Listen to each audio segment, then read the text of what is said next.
Hello नमस्कार साथियों, आप सभी का स्वागत है इस सेशन में।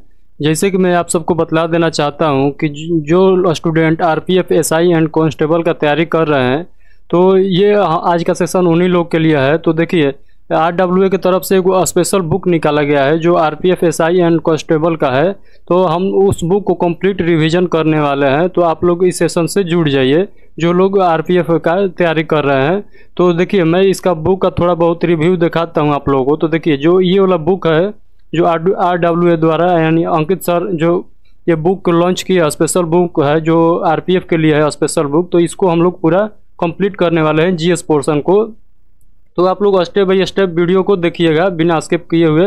हम लोग लाइन बाय लाइन पढ़ने वाले हैं इस वीडियो के माध्यम से ये पूरा बुक को। तो चलिए हम लोग बिना किसी देरी के क्लास को स्टार्ट करते हैं। तो चलिए देखिए, ये फ्रंट पेज है इसका। तो देख लीजिए आप लोग, जो आरपीएफ कांस्टेबल एसआई के लिए रेलवे भर्ती बोर्ड द्वारा आयोजित परीक्षा के लिए ये अंकित सर ने स्पेशल बुक निकाला है। तो हम लोग इस बुक को जो है लाइन बाय लाइन कवर करने वाले हैं। तो आप लोग देख सकते हैं यहाँ पर, देखिएगा विषय सूची जो दिया गया है सामान्य ज्ञान का। तो देख लीजिए यहाँ पर सामान्य ज्ञान का विषय सूची दिया गया है। इतिहास में हम लोग को क्या पढ़ना है? प्राचीन इतिहास, मध्यकालीन इतिहास और आधुनिक इतिहास। तो हम लोग इतिहास में तीनों पोर्शन को पढ़ेंगे। उसके बाद भूगोल का पोर्शन पढ़ेंगे। उसके बाद भारतीय राज्य व्यवस्था यानी संविधान के बारे में पढ़ेंगे। और उसके बाद आप लोग देखिएगा, तो 4 नंबर पर जो है ये हम लोग को पढ़ना है अर्थशास्त्र यानी इकोनॉमिक्स पढ़ना है। उसके बाद हम लोग साइंस पढ़ेंगे। तो जैसे दिया है वैसे हम लोग पढ़ेंगे। साइंस में हम लोग फिजिक्स केमिस्ट्री बायोलॉजी तीनों पोर्शन पढ़ेंगे। उसके बाद स्टैटिक जीके भी देख लेंगे। तो आप लोग देख सकते हैं ये बुक जो है कंप्लीट आरपीएफ के लिए है। इसमें मैथ रीजनिंग भी है, तो आप लोग देख सकते हैं। तो हम लोग जो रिवीजन करने वाले हैं वो केवल जीएस पोर्शन वाले जो सब्जेक्ट है उसको ही रिवीजन करने वाले हैं। तो चलिए यहाँ से हम लोग इतिहास को स्टार्ट करते हैं और प्राचीन इतिहास से हम लोग क्लास को स्टार्ट करते हैं। तो क्लास स्टार्ट करने से पहले एक बार माँ सरस्वती का नाम जरूर ले लीजिएगा। तो चलिए हम लोग क्लास को स्टार्ट करते हैं। तो मैं इसे थोड़ा सा जूम कर देता हूं ताकि आप लोगों को स्पष्ट नज़र आएगा। तो मैं इसको जूम कर लेता हूं। तो चलिए आप लोग क्लास को यहाँ पर देखिए, स्टेप बाय स्टेप। पहला क्वेश्चन पढ़िएगा। कह रहा है, बुध को निम्न में से किस स्थान पर ज्ञान की प्राप्ति हुआ था? तो आप लोगों को बतलाना है बुध को किस स्थान पर ज्ञान की प्राप्ति हुआ था। तो आंसर हो जाएगा बोध गया। देख सकते हैं आप लोग, जितना भी क्वेश्चन है ये सब जो है आरपीएफ के एग्जाम में पूछा गया है, जो प्रीवियस एग्जाम हुआ है। तो क्वेश्चन का व्याख्या इसमें भी किया गया है। बहुत शानदार बुक है। तो आप लोग को मैं सोचा कि आप लोगों को भी करा दूं। मैं इसको पढ़ा तो बहुत शानदार लगा। तो देखिए, बुध के बारे में यहाँ पर दिया गया है। बुध को ज्ञान की प्राप्ति बोध गया नामक स्थान पर हुई थी। बोध गया जो भारत के बिहार राज्य में स्थित है।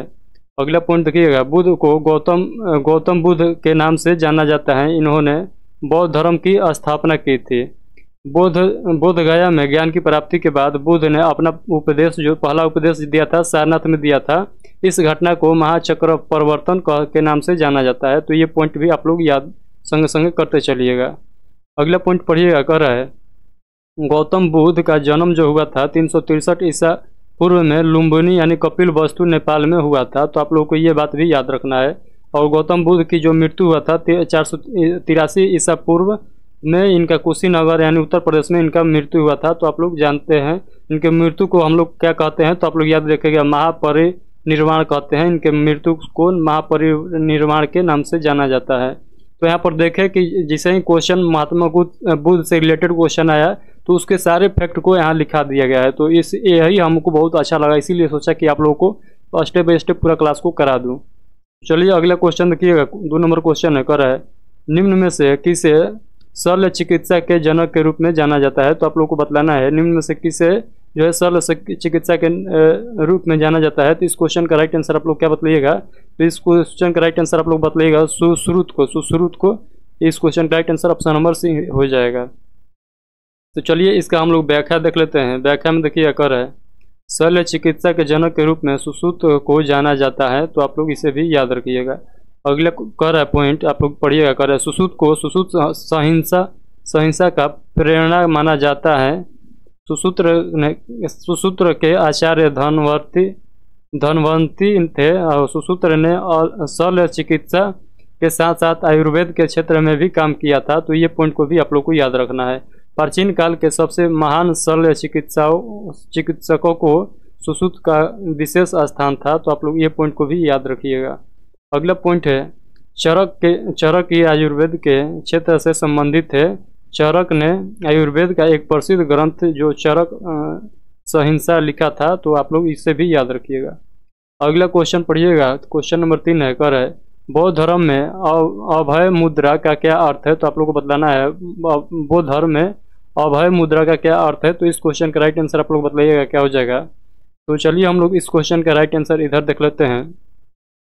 तो इस क्वेश्चन का राइट आंसर आप लोग देख लीजिएगा, ऑप्शन नंबर बी हो जाएगा, यानी ऑप्शन नंबर बी हो जाएगा। देख लेते हैं फिर से बी में क्या दिया गया है। तो हम लोग देख लेते हैं, बी में दिया गया है निर्भीकता हो जाएगा, निर्भीकता हो जाएगा। बौद्ध धर्म के अभय मुद्रा का क्या अर्थ है। तो निर्भीकता इसका राइट आंसर हो जाएगा। चलिए हम लोग इसके आगे के क्वेश्चन को देख लेते हैं। तो देखिए इसका व्याख्या भी दिया गया है। बौद्ध धर्म में अभय मुद्रा का अर्थ होता है निर्भीकता है, और अभय मुद्रा सबसे प्राचीन मुद्राओं में से एक है, और अभय मुद्रा सुरक्षा की भावना को प्रदर्शित करती है। अभय मुद्रा में दाहिने हस्त को ऊपर की ओर करके हथेली बाहर की ओर इंगित की जाती है। तो आप लोग इस पॉइंट को याद रखिएगा। अगला क्वेश्चन है, क्वेश्चन नंबर 4 पढ़िएगा, कर है विनय और सुत्त पिटक इनमें से किसकी शिक्षाओं का संकलन है। तो आप सभी को पता है 3 पिटक होता है, विनय पिटक, सुत्त पिटक। तो ये सब इस दोनों पिटक का यहाँ पर जिक्र किया गया है। तो किससे संबंधित है। तो इस क्वेश्चन का राइट आंसर आप सभी लोग जानते होंगे, गौतम बुद्ध से रिलेटेड है। तो आप लोग इसे भी याद रखिएगा। तो इसका हम लोग व्याख्या देख लेते हैं। तो व्याख्या में देखिए कह रहा है विनय और सुक्त पिटक जो है बौद्ध की शिक्षाओं का संकलन है इसमें। तो और त्रिपिटक में बौद्ध धर्म का पवित्र ग्रंथ है। तो आप लोग ये भी याद रखिएगा, जो त्रिपिटक है ये बौद्ध धर्म का पवित्र ग्रंथ माना जाता है। त्रिपिटक की भाषा जो है ये पाली भाषा में लिखा गया है। त्रिपिटक जो लिखा गया है पाली भाषा में लिखा गया है। और गौतम बुद्ध के त्रिपिटक निम्न है। तो आप लोग याद रखिएगा कौन कौन से 3 पिटक है। वो सुत्त पिटक, विनय पिटक और अभिधम पिटक है। तो ये तीनों पिटक को आप लोग को याद रखना है। कौन कौन से पिटक हो जाएगा, सुत्त पिटक, विनय पिटक और अभिधम पिटक। तो इससे आप लोग याद रखिएगा। अगले क्वेश्चन पढ़िए, अगला क्वेश्चन कर रहा है स्तूप क्यों बनाए गए थे। तो आप लोग को बतलाना है स्तूप जो बनाया गया था क्यों बनाया गया था। तो आप लोग इस क्वेश्चन का राइट आंसर क्या बतलाइएगा। स्तूप जो क्यों बनाए गए थे, तो इस क्वेश्चन का राइट आंसर बतलाइएगा पवित्र स्मृति चिन्ह के लिए बनाया गया था। तो इस क्वेश्चन का जो right answer option number A हो जाएगा। इसका व्याख्या हम लोग देख लेते हैं। कह रहा है सपूत पवित्र स्मृति चिन्ह रखने के लिए बनाए गए थे। तो आप लोग ये पॉइंट को याद रखिएगा। अगला पॉइंट पढ़िएगा, कर रहा है स्तूप शब्द पाली और संस्कृत भाषा से लिया गया है। इसका अर्थ टीला या ढेर होता है। तो आप लोग इसका भी याद रखिएगा। स्तूप का अर्थ क्या होता है, टीला या ढेर होता है। चलिए हम लोग आगे के पॉइंट को देख लेते हैं। अगला पॉइंट देखिए कर रहा है स्तूप किसी व्यक्ति की चिता, समाधि तथा उसके विशेषों पर निर्मित एक स्मृति स्वरूप अर्ध आकार का टीला ढेर होता है। तो आप लोग इसे भी पढ़ लीजिएगा। अगला पॉइंट पढ़िएगा स्तूप जो है विशेष रूप से बौद्ध काल में प्रसिद्ध हुए थे। तो ये बात भी आप लोग याद रखिएगा। अगला पॉइंट है स्तूप का सर्वप्रथम उल्लेख जो है वो ऋग्वेद में मिलता है। तो आप लोग ये सभी पॉइंट को एकदम स्टेप बाय स्टेप आप लोग को याद रखना है, क्योंकि हम लोग देखिए हर प्रैक्टिस सेट में यानी हर क्लास में हम लोग 20 क्वेश्चन देखने वाले हैं। 20 क्वेश्चन तो हम लोग नाम के क्वेश्चन यहाँ पर तो 20 को रहेगा, लेकिन हम लोग इसका स्टेप जोड़ लें तो शायद 100-150 प्लस क्वेश्चन हम लोग देखने वाले हैं एक प्रैक्टिस सेट में। तो आप लोग देख सकते हैं एक साथ हम लोग 10-12 क्वेश्चन हम लोग देख रहे हैं। तो आप लोग इससे भी याद करते चलिएगा संगे संगे। तो चलिए 6 नंबर क्वेश्चन देखिएगा, कर रहा है बौद्ध प्रतीक धर्म चक्र किसे दर्शाता है। तो बौद्ध प्रतीक जो है बौद्ध प्रतीक धर्म चक्र किसे दर्शाता है। तो आप लोग बतलाइएगा इसका राइट आंसर क्या हो जाएगा। तो इसका राइट आंसर क्या हो जाएगा, तो प्रथम उपदेश को दर्शाता है। तो प्रथम उपदेश को दर्शाता है। तो इस क्वेश्चन का right answer option number A हो जाएगा। अगला इसका व्याख्या में देखिए क्या है बौद्ध प्रतीक धर्म चक्र प्रथम उपदेश को दर्शाता है। तो आप लोग से पूछ सकता है जो प्रथम उपदेश दिया है भगवान बुद्ध ने जो प्रथम उपदेश दिए थे उससे किस नाम से जाना जाता है। तो आप लोग क्या बतलेगा, धर्म चक्र के नाम से जाना जाता है। अगला पॉइंट इसमें पढ़िएगा गौतम बुद्ध ने ज्ञान की प्राप्ति के बाद अपना पहला उपदेश जो दिए थे गौतम बुद्ध ने ज्ञान प्राप्ति के बाद अपना पहला उपदेश सारनाथ में दिया था। इस घटना को धर्मचक्र परिवर्तन के नाम से जाना जाता है। ये पॉइंट भी आप लोग याद रखिएगा। तो आप लोग याद रखिएगा। अगला पॉइंट है गौतम बुद्ध ने अंतिम उपदेश कुशीनगर में दिया था। तो ये पॉइंट भी आप लोग याद रखिएगा। मैं इसे मिटाता हूँ, आधा ऊपर तक चला गया है। तो गौतम बुद्ध ने अंतिम उपदेश जो है कुशीनगर में दिया था, ये पॉइंट भी याद रखिएगा। अगला है गौतम बुद्ध के जन्म की घटना का जो प्रतीक है वो कमल और सांड है। तो ये भी आप लोगों से क्वेश्चन जो है हर हाल में पूछता है, तो इससे भी आप लोग याद रखिएगा। तो बुद्ध धर्म के जो घटना का प्रतीक चिन्ह है वो कमल और सांड है। गौतम बुद्ध की मृत्यु जो हुआ था उसको किस नाम से जाना जाता है, तो आप लोग बताइएगा। महापरिनिर्वाण के नाम से जाना जाता है। तो इसे भी आप लोग याद रखिएगा। इस स्तूप है तो यही प्रतीक स्तूप है, तो इससे भी आप लोग याद कर चलिएगा। तो चलिए अगला क्वेश्चन देख लेते हैं। अगला क्वेश्चन 7 नंबर क्वेश्चन है, पद्माणी बोधिसत्व के चित्र कहाँ पाए गए हैं? तो आप लोग बताइएगा कहाँ पाए गए हैं। तो आप लोग बताइएगा अजंता के गुफाओं में पाया गया है। तो इसका व्याख्या देख लीजिएगा। पद्माणी जो बोधिसत्व के चित्र अजंता की गुफाओं में पाए गए हैं, तो इससे भी आप लोग याद रखिएगा। अगला है पद्माणी बोधिसत्व के चित्र जो है अजंता की गुफा संख्या एक में चित्रित है। तो आप लोग याद रखिएगा गुफा संख्या 1 में चित्रित है इसका। तो चलिए अगला पॉइंट देखिएगा। कह रहा है अजंता की गुफा है औरंगाबाद यानी महाराष्ट्र में स्थित है। औरंगाबाद महाराष्ट्र में स्थित है, तो आप लोग इसका राइट आंसर औरंगाबाद महाराष्ट्र लगाइएगा। क्या? तो अजंता की गुफा आप लोगों से पूछेगा, औरंगाबाद महाराष्ट्र लगाइएगा। अगला पॉइंट है राष्ट्रकूट वंश का शाही प्रतीक क्या है? तो आप लोगों को बताना है। राष्ट्रकूट वंश का शाही प्रतीक बतलाना है आप लोगों को क्या है। तो इस क्वेश्चन का राइट आंसर आप लोगों को बताइएगा गोल्डन ईगल हो जाएगा। तो ऑप्शन नंबर डी इस क्वेश्चन का राइट आंसर हो जाएगा। अगला क्वेश्चन देखिएगा। राष्ट्रकूट वंश का शाही प्रतीक गोल्डन ईगल था। तो इस पॉइंट को भी आप लोग याद रखिएगा। राष्ट्रवंश का शाही प्रतीक क्या था? तो गोल्डन ईगल था। अगले क्वेश्चन है राष्ट्रकूट वंश के संस्थापक इंतिदुर्ग प्रथम थे। तो ये बात भी आप लोग याद रखिएगा। अगला है राष्ट्रकूट वंश की राजधानी जो था मानखेत थी। तो इस बात को भी आप लोग याद रखिएगा। अगला है एलोरा के गुफा मंदिर का निर्माण राष्ट्रकूट वंश के शासनकाल में हुआ था। तो ये सभी पॉइंट को आप लोग को याद करते चलना है, क्योंकि ये सब जो पॉइंट है ये सब मोस्ट वीवीआई क्वेश्चन है इस पॉइंट में भी। तो आप लोग इसे भी याद करते चलिएगा। अगला क्वेश्चन पढ़िए। 9 नंबर का क्वेश्चन है। कर है शिलालेखों के अध्ययन को क्या कहा जाता है? तो आप लोग बताइएगा शिलालेख का जो अध्ययन किया जाता है उसे क्या कहा जाता है? तो आप लोग बताइएगा एपिग्राफी। शिलालेख के अध्ययन को एपिग्राफी कहा जाता है। तो इसका right answer option number D हो जाएगा। तो इसका व्याख्या देख लेते हैं हम लोग। तो देखिए शिलालेखों के अध्ययन को एपिग्राफी कहा जाता है। इसका राइट आंसर एपिग्राफी हो जाएगा। और इसके बाद हम लोग देखते हैं शिलालेख को पुरालेख भी कहा जाता है। तो आप लोग ये भी पॉइंट याद रखिएगा, शिलालेख को पुरालेख भी कहा जाता है। अगला पॉइंट है कर है शिलालेख प्राचीन समय में घटित घटनाओं तथा उनके संबंधित व्यक्तियों के बारे में जानकारी हासिल करने के लिए प्रमुख स्रोत में से एक है। तो ये आप लोग इस पॉइंट को भी याद रखिएगा। चलिए हम लोग इसके बाद के पॉइंट को कवर करते हैं, क्या क्या बतलाया गया है इसमें। तो चलिए देखते हैं हम लोग। तो अगला क्वेश्चन आ जाता है क्वेश्चन नंबर 10। आप लोग पढ़िएगा। क्वेश्चन नंबर 10 पढ़िएगा। कर निम्नलिखित में से कौन सा मानव गतिविधियों एवं सभ्यताओं के प्राक ऐतिहासिक काल का सही कालानुक्रम है? तो आप लोग बताइएगा इसका राइट आंसर क्या हो जाएगा। तो इसको आप लोग को काल यानी काल अनुक्रम के अनुसार यानी टाइम पीरियड के अनुसार आप लोग को इसको क्रम वाइज में जाना है। तो आप लोग को इसका राइट आंसर क्या हो जाएगा? तो इसका राइट आंसर हो जाएगा पूरा पाषाण काल, मध्य पाषाण काल और नव पाषाण काल। पूरा पाषाण काल, उसके बाद मध्य पाषाण काल, उसके बाद नव पाषाण काल आया था। तो इसे आप लोग याद रखिएगा। इसका व्याख्या में हम लोग देख लेते हैं। मानव गतिविधियों एवं सभ्यता के प्राक ऐतिहासिक काल का सही कालानुक्रम लिखित है। तो वो पहला में पूरा पाषाण काल, उसके बाद मध्य पाषाण काल और उसके बाद नव पाषाण काल हो जाएगा।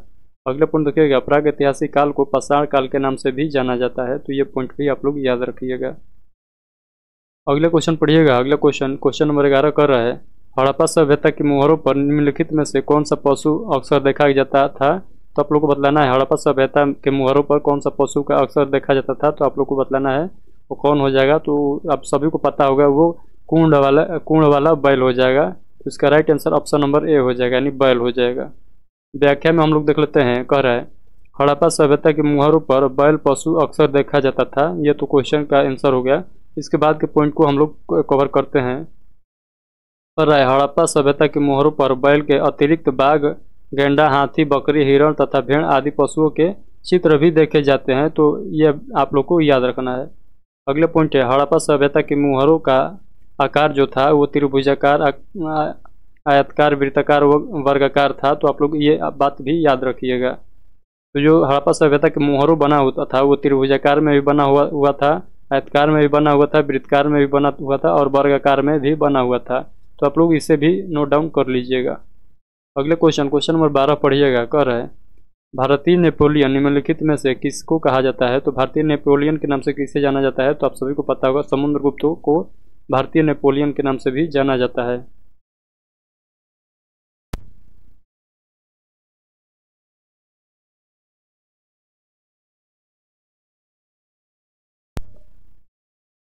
तो इस क्वेश्चन का राइट आंसर जो हो जाएगा ऑप्शन नंबर सी हो जाएगा। तो देखिए इसका व्याख्या में देख लेते हैं। कह रहा है समुद्रगुप्त को भारत के नेपोलियन के नाम से जाना जाता है। तो ये पॉइंट भी आप लोग याद रखिएगा। अगला पॉइंट है समुद्रगुप्त जो भारत के सबसे महान शासकों में से एक थे, वो आप लोग को याद रखना है। समुद्रगुप्त जो है चंद्रगुप्त प्रथम के उत्तराधिकारी भी थे। तो इसके बाद के पॉइंट को हम लोग देख लेते हैं। अगला पॉइंट आप लोग पढ़िएगा। कह रहे हैं समुद्रगुप्त के शासनकाल को सांस्कृतिक तथा राजनीतिक दृष्टि से गुप्त वंश के साम्राज्य का उत्कर्ष काल माना जाता है। यानी समुद्रगुप्त के साम्राज्य की राजधानी जो थी वो पाटलिपुत्र थी। तो ये बात भी आप लोग को याद रखना है। यानी समुद्रगुप्त के जो साम्राज्य की राजधानी थी वो पाटलिपुत्र थी। और समुद्रगुप्त ने अपने साम्राज्य विस्तार के लिए दोहरी नीति अपनाई थी। तो ये बात भी आप लोग को याद रखना है। समुद्रगुप्त ने अपने साम्राज्य को विस्तार करने के लिए कौन सी नीति अपनाई थी? तो दोहरी नीति अपनाई थी। अगला पॉइंट देखिएगा समुद्रगुप्त को भारत के नेपोलियन की संज्ञा प्रसिद्ध इतिहासकार विंसेंट आर्थर स्मिथ द्वारा दी गई थी। तो आप लोग इस नाम को याद रखिएगा। अगला क्वेश्चन देखिएगा। क्वेश्चन नंबर 13 है। कह रहा है राजवंश का संस्थापक कौन था? तो आप लोग को बतलाना है राजवंश जो है उसका संस्थापक कौन थे। तो इस क्वेश्चन का राइट आंसर आप लोग बतलाइएगा। इस क्वेश्चन का राइट आंसर आप लोग क्या बतलाइएगा? तो इस क्वेश्चन का राइट आंसर आप लोग बतलाइएगा ऑप्शन नंबर ए हो जाएगा। यानी क्या हो जाएगा, पल्लव राजवंश का जो संस्थापक था वो सिंह विष्णु थे। तो आप लोग इस क्वेश्चन का राइट आंसर लगाइएगा सिंह विष्णु, यानी ऑप्शन नंबर ए हो जाएगा। अगला पॉइंट है पल्लव राजवंश दक्षिण भारत का एक प्रसिद्ध राजवंश था। ये बात भी आप लोग को याद रखना है। अगला पॉइंट है पल्लव राजवंश की राजधानी कांचीपुरम थी। तो ये बात भी आप लोग को याद रखना है। ये जितना फैक्ट है ये सब जो इम्पोर्टेंट फैक्ट है उसी को यहाँ पर मेंशन किया गया है। तो आप लोग एक भी क्वेश्चन को स्किप नहीं कीजिएगा, स्टेप बाय स्टेप सभी को आप लोग याद कर लीजिएगा। और अगला क्वेश्चन है नंदी वर्मन जो था महेंद्र वर्मन पल्लव राजवंश के प्रमुख शासक थे। तो ये बात भी आप लोग याद रखिएगा। अगला क्वेश्चन है सिंह विष्णु को अवनी सिंह के नाम से भी जाना जाता है। तो आप लोग देख सकते हैं सिंह विष्णु को अवनी सिंह के नाम से भी जाना जाता है। अगले क्वेश्चन का आंसर बताइएगा। क्वेश्चन नंबर 14 है निम्नलिखित धर्मों में से किस धर्म से दिलवाड़ा मंदिर संबंधित है? तो आप लोग को बतलाना है जो दिलवाड़ा मंदिर है वो किस धर्म से संबंधित है। तो ये हो जाएगा जैन धर्म से संबंधित है। दिलवाड़ा मंदिर जो है ये जैन धर्म से संबंधित है। तो इसका right answer option number C हो जाएगा।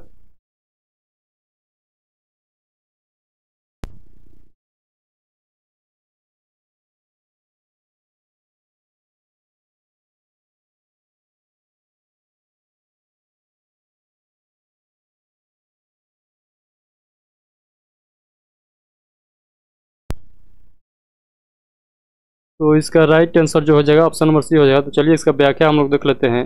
दिलवाड़ा मंदिर जैन धर्म से संबंधित है। तो आप सभी लोग इसका राइट आंसर जैन धर्म लगाइएगा। अगला स्टेप है, अगला पॉइंट है आप लोग याद रखिएगा। दिलवाड़ा मंदिर राजस्थान राज्य के सिरोही जनपद के माउंट आबू पर स्थित है। तो ये पॉइंट भी आप लोग याद रखिएगा। जो दिलवाड़ा मंदिर है राजस्थान राज्य के सिरोही जनपद के माउंट आबू में स्थित है। ये पॉइंट आप लोग जल्दी से कर लीजिएगा। अगला पॉइंट है कह रहा है दिलवाड़ा मंदिर 5 मंदिरों का एक समूह है। उसके बाद अगला पॉइंट देखिएगा दिलवाड़ा मंदिर का निर्माण जो हुआ था 11वीं से 13वीं शताब्दी के मध्य में हुआ था। तो ये पॉइंट आप लोग याद रखिएगा। दिलवाड़ा मंदिर का निर्माण जो हुआ था 11वीं से 13वीं शताब्दी के मध्य में हुआ था। अगला पॉइंट है दिलवाड़ा मंदिर का निर्माण चालुक्य राजवंश के शासनकाल में हुआ था। तो ये आप लोग से क्वेश्चन हरदम पूछता है। तो ये आप लोगों को क्वेश्चन एकदम टिक मार्क कर लेना है और नोटबुक में अपने नोट डाउन जरूर कर लीजिएगा। दिलवाड़ा मंदिर का जो निर्माण हुआ था वो चालुक्य राजवंश के द्वारा किया गया था। तो ये क्वेश्चन को आप लोग टिक मार्क जरूर कर लीजिएगा। अगला क्वेश्चन है, निम्नलिखित में से कौन बुद्ध के सिद्धांतों से संबंधित है? तो आप लोग को बतलाना है निम्नलिखित में से कौन सा ऑप्शन जो है बुद्ध के धर्मों से संबंधित, बुद्ध के सिद्धांतों से संबंधित है। तो आप लोग बतलाइएगा अभिधम्म पिटक। अभिधम्म पिटक जो है ये बुद्ध के सिद्धांतों से संबंधित है। इसका हम लोग व्याख्या देख लेते हैं। तो देखिए अभिधम्म पिटक जो है ये बुद्ध के सिद्धांतों से संबंधित है। अभिधम्म पिटक बुद्ध के त्रिपिटक में से एक है और अभिधम्म पिटक बुद्ध के सिद्धांतों का एक व्यापक रूपी विद्वत्तापूर्ण सारांश एवं विश्लेषण है। यह थेरवाद बौद्ध धर्म का अभिन्न अंग है। तो आप लोग इस पॉइंट को जरूर याद रखिएगा। अगला क्वेश्चन देखिएगा, कह रहा है सिंधु घाटी सभ्यता का सबसे पहला जो खोजा गया स्थल कौन सा है?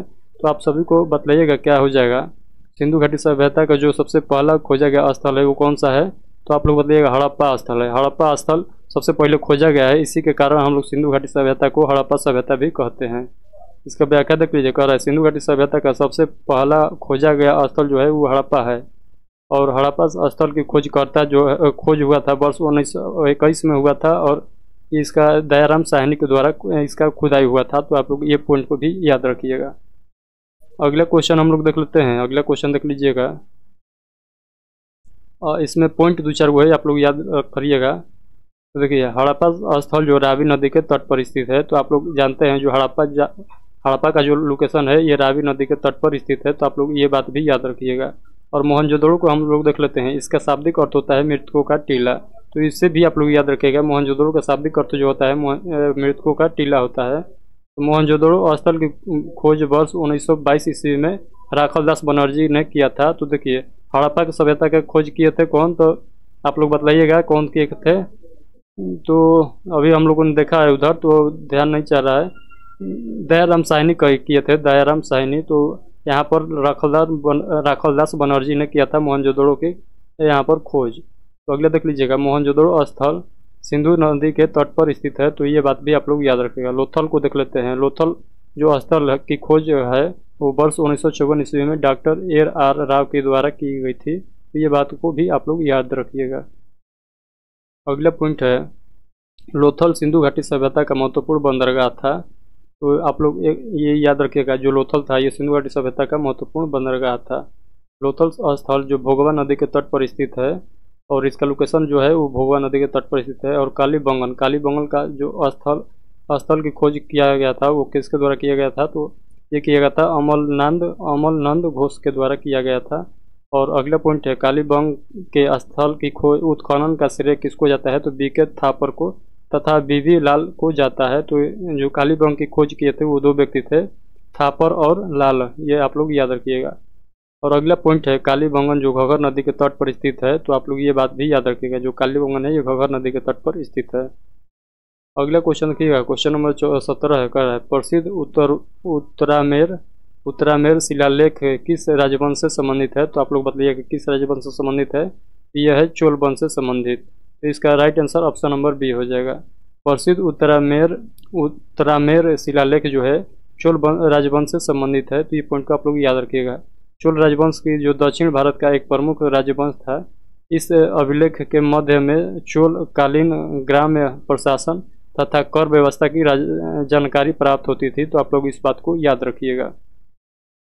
चलिए अगला पॉइंट देखिएगा, 18 नंबर क्वेश्चन देखिएगा, सिंधु सभ्यता के इनमें से किस स्थल से जलाशयों के साक्ष्य मिले हैं? तो आप लोग बताइएगा कहाँ से जलाशय के साक्ष्य मिला है। तो इसका राइट आंसर हो जाएगा धौलावीरा। धौलावीरा से क्या हुआ है? तो सिंधु घाटी सभ्यता में जलाशयों के साक्ष्य मिला है। व्याख्या में हम लोग देख लेते हैं इसका। देखिए व्याख्या में देख लेते हैं, सिंधु सभ्यता के धौलावीरा स्थल से जलाशयों के साक्ष्य मिले हैं।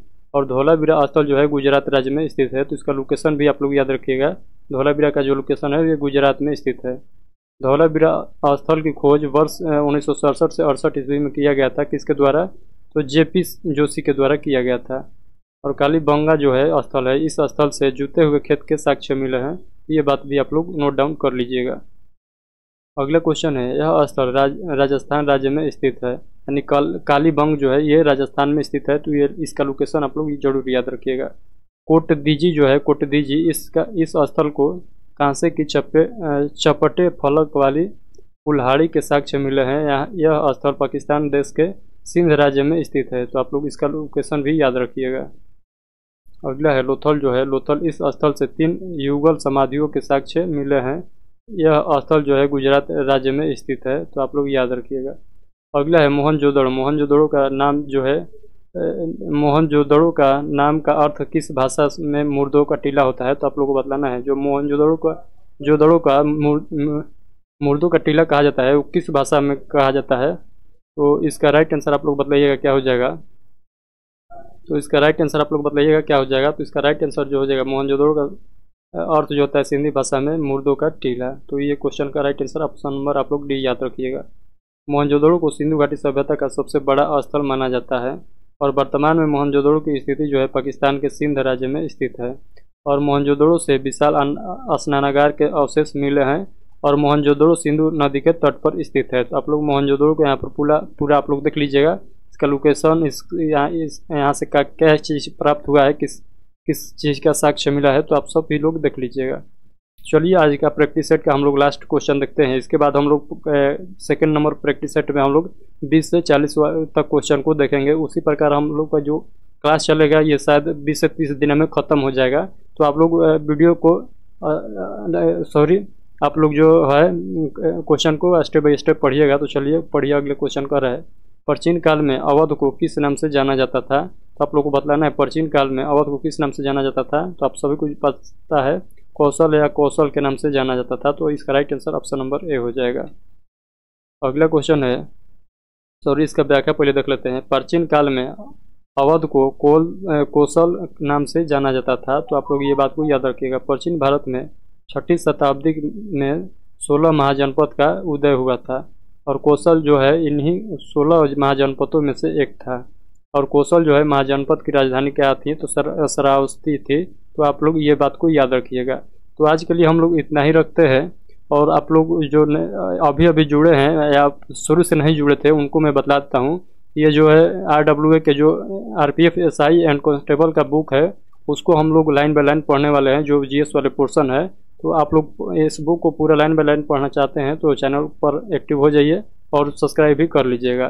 तो चलिए हम लोग मिलते हैं इसके नेक्स्ट पार्ट में। तब तक के लिए आप सभी को इतना ही रखते हैं। तब तक के लिए आप सभी